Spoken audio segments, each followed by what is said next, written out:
ఇప్పుడు యశ్వంత్ గారు, మీరు బహుజన సామాజిక పార్టీకి మీరు కొంచెం దానికి పాజిటివ్గా ఉన్నారు. సో ఇప్పుడు ఆర్ఎస్ ప్రవీణ్ కుమార్ గారు ఒకప్పుడు వాళ్ళ గవర్నమెంట్లోనే రిజైన్ చేసి వచ్చేసి పార్టీ పెట్టేసి నడిపించుకుంటూ వస్తున్నారు. సో ప్రజెంట్ సినారియోలో మళ్ళీ అదే గవర్నమెంట్తో చేతులు కలిపి సో వాళ్ళతోనే యుద్ధానికి రెడీ అవుతున్నాడు. సో దాని మీద మీ స్పందన ఏంటి? ఇప్పుడు ప్రవీణ్ సార్కి కేసీఆర్ గారు సపోర్ట్ ఎంత అవసరమో కేసీఆర్ గారికి కూడా ప్రవీణ్ సార్ సపోర్ట్ అంతే అవసరం అని నేను అనుకుంటా.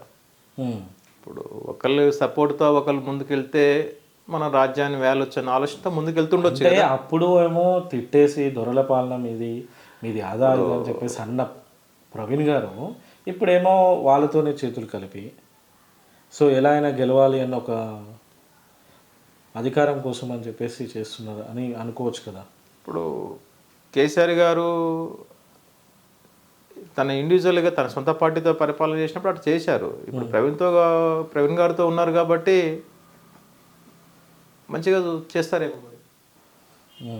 సో అప్పటి మాటలు మాత్రం ఎప్పుడు మనిషి ఎప్పుడు ఒకలాగా ఉండడు కదా. ఇప్పుడు కేసీఆర్ గారు చేయలేరు అనుకుంటున్నారా మీరు? చేయలేడని ఎందుకు అనుకుంటాం? వాళ్ళకి అవసరం, ప్రవీణ్ అవసరం వాళ్ళకు ఉంది, దోస్తానం చేస్తున్నారు. ప్రవీణ్ అవసరం ఉందా లేకపోతే ప్రవీణ్ గారికి కేసీఆర్ గారు అవసరం ఉందా? ఇద్దరికి అవసరం ఉంది. ప్రవీణ్ గారు నిలబడాలంటే కేసీఆర్ గారు అవసరం ఉంది, కేసీఆర్ గారు నిలబడాలన్నా ప్రవీణ్ గారు అవసరం ఉంది ఈరోజు. అందుకే కలిశారు అనుకోవచ్చు. సో ఎలా అయినా అధికారం చేయకూడదు, ఎవరినైనా కలవచ్చు అని మీరు కలవచ్చు. నేను చెప్పాను కదా, మేము గతంలోనే చెప్పాను మీకు, మన రాజ్యాన్ని మనం కాపాడుకోవాలి, మన రాజ్యాన్ని మనం పరిపాలించుకోవాలంటే పక్క వాళ్ళు సపోర్ట్ తీసుకోవడం తప్పు కాదు. శత్రువు అయినా సరే ముందు మన రాజ్యాన్ని వెళ్ళాలన్నది మన ముఖ్యం. 2 సీట్లతోని 1 సీటా 2 సీట్ల అని ఎందుకు అనుకోవాలి? 1 సీట్ వచ్చినోడు రేపు 10 సీట్లు వస్తాయి, 100 సీట్లు కూడా వస్తాయి. అట్లా అనుకోకూడదు. ఫస్ట్ మనం స్టెప్ అయితే ఎక్కాలి కదా. ఒక మెట్టు ఎక్కకుండా 2వ మెట్లు ఎక్కలేము కదా మనం. ఒక మెట్టు అధికారంలో రావాలంటారు, అంతే, రావాలి. ఏదో ఒక 2 సీట్లు అయినా గెలవాలి అని చెప్పేసి అంటారు. గెలవాలి. మీరు ఫ్యూచర్లో రాజకీయాలకు వచ్చి మీరు ఏమన్నా స్థానాల్లో పోటీ చేసే అవకాశం ఉందా? మాకు అలాంటి ఆలోచనలు ఏం లేవు. కాకపోతే నేను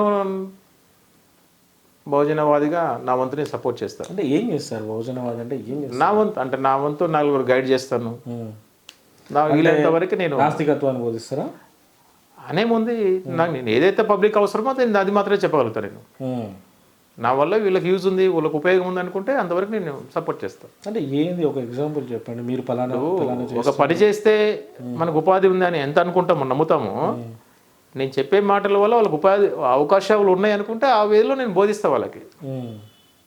మంచి దీనివల్ల మనకు ఉపయోగం ఉంది, నెక్స్ట్ జనరేషన్లో మనకు ఉపయోగపడతారు అనుకుంటే ఆ విధంగా నేను సో మీరు నమ్మేది మీరు ధర్మము న్యాయము అనుకున్నప్పుడు మీరు ఎందుకు నాస్తికత్వాన్ని 10 మందికి బోధిస్తున్నారు? అంత ధైర్యం ఎందుకు లేదు మీకు? ఇప్పుడు చాలామంది ఉన్నారు నాస్తికత్వాన్ని సో బహిర్గంగా వాళ్ళు చాలామందికి కొన్ని మీటింగ్స్ పెట్టడం కావచ్చు.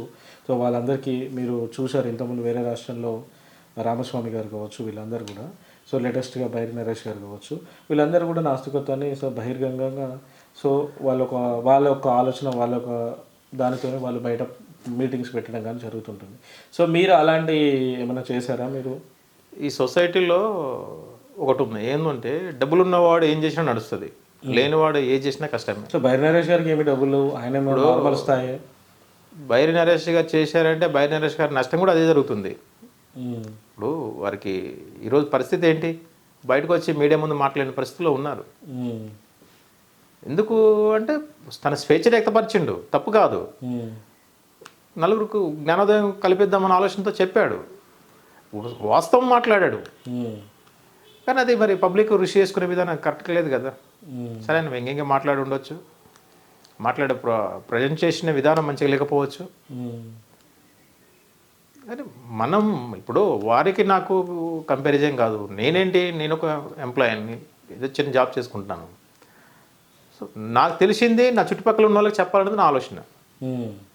ఇది కరెక్ట్ కాదురా బాబు, ఇది కరెక్ట్, దీనివల్ల మనకు ఉపయోగం ఉంటుంది, దీనివల్ల మనకు ఎలాంటి ఉపయోగం లేదు. సో మనం ఇక్కడి నుంచి వచ్చినాము, మనం నెక్స్ట్ ఎలా ఉండాలంటే మనం అలా ఉండాలంటే ఇలా ఉండాలి మనం అని చెప్తాను నేను, అంతవరకే. అవును, అలా చెప్పినప్పుడు ఎంతోమంది నమ్ముకొని ఇప్పుడు అయ్యప్ప మాలలు వేసుకుంటారు, హనుమాన్ మాలలు వేసుకుంటారు, ఎంతో పవిత్రంగా వాళ్ళు పూజిస్తుంటారు కదా. అలాంటి వాళ్ళు ఎంతో నమ్మకంగా వాళ్ళు పూజలు చేసుకుంటారు, సో చాలా పవిత్రంగా ఉంటారు. సో అంత నమ్మకం ఉన్న దేవుడి మీద మీరు అసలు దేవుడే లేదు అంటే అలాంటి వాళ్ళకి అది ఎలా అనిపిస్తుంది? అది వాళ్ళ ఇష్టం. వాళ్ళు నమ్ముతున్నారు కాబట్టి వేసుకుంటున్నారు. మనకి నష్టం ఏంటి వాళ్ళు నమ్మటం వల్ల? మనకైతే ఎలాంటి నష్టం లేదు కదా. వాళ్ళు మీకు ఎలాంటి నష్టం లేదు, కానీ మీరు లేదు అని చెప్పడం వల్ల వాళ్ళది నా ఇష్టం. ఇప్పుడు రాజ్యాంగం నాకు అవకాశం ఇచ్చింది, నాకు హక్కు ఇచ్చింది. నేను నమ్మటం నమ్మకపోవటం నా ఇష్టం. అది వాళ్ళు నమ్మటం నమ్మకపోవటం వాళ్ళ ఇష్టం. అది వాళ్ళకి నేను ఎందుకు ఇబ్బంది పడతా? నమ్మేటోళ్ళని మీరు నమ్మొద్దని నేను చెప్పా. నేను నా ఫ్యామిలీ మాత్రమే నేను గైడ్ చేసుకోగలుగుతాను. ఇప్పుడు కేరళ లాంటి ఒక ప్లేస్లో అడవిలో ఒక జ్యోతి అని చెప్పేసి వస్తుందని వీళ్ళంతా కొన్ని లక్షల అది కల్పితమని వాళ్ళే ప్రకటించారు కదా. సుప్రీంకోర్టు ఇచ్చింది వాళ్ళే ప్రకటించారు. టెంపుల్ ఉంది, ఇవన్నీ సరే అవన్నీ క్రియేటివిటీ మనం క్రియేట్ చేసుకున్నాయి కదా. ఒక మానవుడు అక్కడ కూడా టెంపుల్ ఇవన్నీ క్రియేటివ్ చేశారంటారా? ఇప్పుడు భూమి మీద ఉన్నాయి ఏవైనా కట్టడాలు కావచ్చు, ఏవైనా ఇవన్నీ కల్పితం మనుషులు నిర్మించినాయి కదా. మనుషులు లేకుంటే ప్రకృతి సిద్ధంగా ఏర్పడే గుళ్ళు ఏమైనా ఉన్నాయా? మసీదులు ఉన్నాయా? చర్చిలు ఉన్నాయా? చెప్పండి మీరు. ఇవన్నీ మనుషులు నిర్మించినాయి కదా, ఇవన్నీ కల్పితమే. సో కమింగ్ టు పాయింట్, ఇప్పుడు ఏంటి అంటే మనము మీకు పాండవులు ఐడియా ఉంది కదా సబ్జెక్ట్. సో పాండవులు మనుషుల లేకపోతే వాళ్ళు ఒక దేవత? ఇప్పుడు ఉన్నారనుకుంటేనే మనుషులు, లేరనుకుంటే కల్పితమే. మీరేమనుకుంటున్నారు? నాకు వాళ్ళ గురించి క్లారిటీ తెలియదు. ఇప్పుడు ఉన్నారనుకుంటే పూర్వీకులు అనుకోవాలి, అది కల్పిత కథ అనుకుంటే లేరంటే కదా. అంటే మీరు ఏంటి ఉన్నారనుకున్నారా లేరా? నాకు స్ట్రేట్ చెప్పండి. ఇప్పుడు నేను దానికి కరెక్ట్ ఆన్సర్ చేయలేను. ఎందుకు అంటే ఉన్నారని నా దగ్గర ప్రూఫ్ లేదు, లేరంటాను కూడా ప్రూఫ్ లేదు. అట్లాంటప్పుడు నేను దేవుడు కూడా అంతే కదా, అలానే అనుకోవచ్చు కదా. అట్లా లేదు, నాకు అది నేను ఫేక్ అని భావిస్తాను. నేను దేవుడు అంటే నా పూర్వీకులు. ఇప్పుడు మన దగ్గర ఒకసారి మన దగ్గర ఒక సాంప్రదాయం ఉంది. ఎలాంటి సాంప్రదాయం ఉంది? మన దగ్గర పెతరామసన పండుగ చేసుకుంటాం. అది ఎందుకు చేసుకుంటాం? పెద్దలు పూజించే పండుగ. అంటే మన పెద్దలు ఒకసారి గుర్తు చేసుకునే పండుగ అది. అంటే దేవుళ్ళు అనే వాళ్ళు మీరు ఏదైతే దేవుళ్ళు అనుకుంటున్నారో వాళ్ళ మన పూర్వీకులు అంటా నేను. అవును, ఇప్పుడు నేనేమంటున్నా, అసలు దేవుడే లేనటువంటి పండగ ఏంది అంటున్నా. పండగ ఏంటి? పండగలు ఏంటి? అసలు పండగ అంటే ఏంది? పండగ అంటే ఏంటి? కల్పితం. అది అంతే, ఏం లేదు. మన పెద్దల్ని అది మనకు క్రియేటివిటీ. మనం అనుకోవటమే పండగ, మనం అనుకోవటమే. పండగ అంటే ఏంటి అసలు? పండగ అనేది పదమే. అసలు ఏంటి పండగ అంటే ఏంది మీరు చెప్పండి. ఇప్పుడు మన పెద్దల్ని మనము దీపావళి పండుగ, ఒక రంజాన్ పండుగ, ఒక క్రిస్మస్ పండుగ, వీటిని మనం ఇప్పుడు ఒక సెలబ్రేషన్ చేసుకుంటాము. మన సొసైటీలో వీటన్నిటికీ ఒక్కొక్క కారణం చూపిస్తారు. దీపావళి అంటే నరకాసురుడు ఏదో చెప్తారు, శ్రీకృష్ణుడు ఇది కథ చెప్తారు. అంటే ప్రతి పండుగకి ఒక కథ స్టోరీ ఉంది. అంటే మన పూర్వీకులు గతంలో ఇలా చేశారు, ఇలా రాక్షసులు చంపబడ్డారు, రాజులు చంపారు, ఇది చెప్తారు. వాళ్ళు రాక్షసుడి రాజు అయినప్పుడు దేవుళ్ళు ఎట్లయితారు మీరు చెప్పండి? నిజంగా దేవుడు అయితే ఆ రాక్షసుని బుద్ధి మార్చొచ్చు కదా.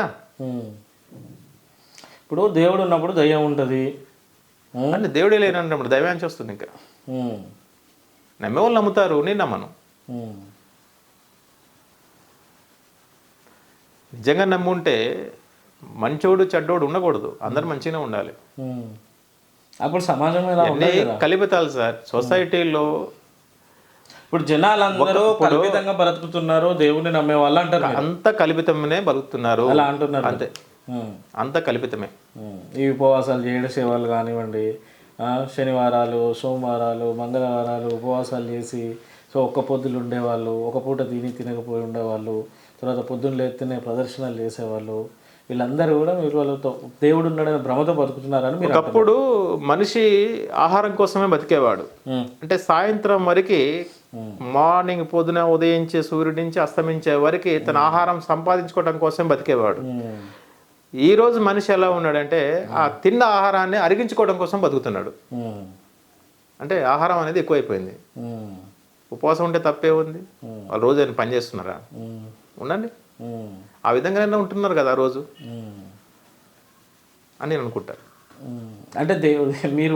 అంటే దేవుడి గురించి జస్ట్ అట్లా ఉంటే ఆరోగ్యం బాగుంటుంది. వాళ్ళు నా దృష్టిలో ఈ ఉపవాసాలు ఇవన్నీ కూడా వాళ్ళు పని పాట లేని వాళ్ళు, నా దృష్టిలో బద్ధకస్తులు, ఏ పని చేయలేని వాళ్ళు ఆ వంకతో ఆ రోజు ఉపవాసం ఉంటారు. సో ఉపవాసాలు నిజంగా కష్టపడే వాళ్ళు, నిజంగా కార్మిక వ్యవస్థలో ఉన్న వాళ్ళు ఒక రోజు ఉపవాసం ఉండి డ్యూటీ చేయమని చెప్పండి. కార్మిక ఒక రోజు బొగ్గు గనిలో దిగి బొగ్గు మేమని చెప్పండి, ఒక గంప వాళ్ళతో నవ్వుతుందా?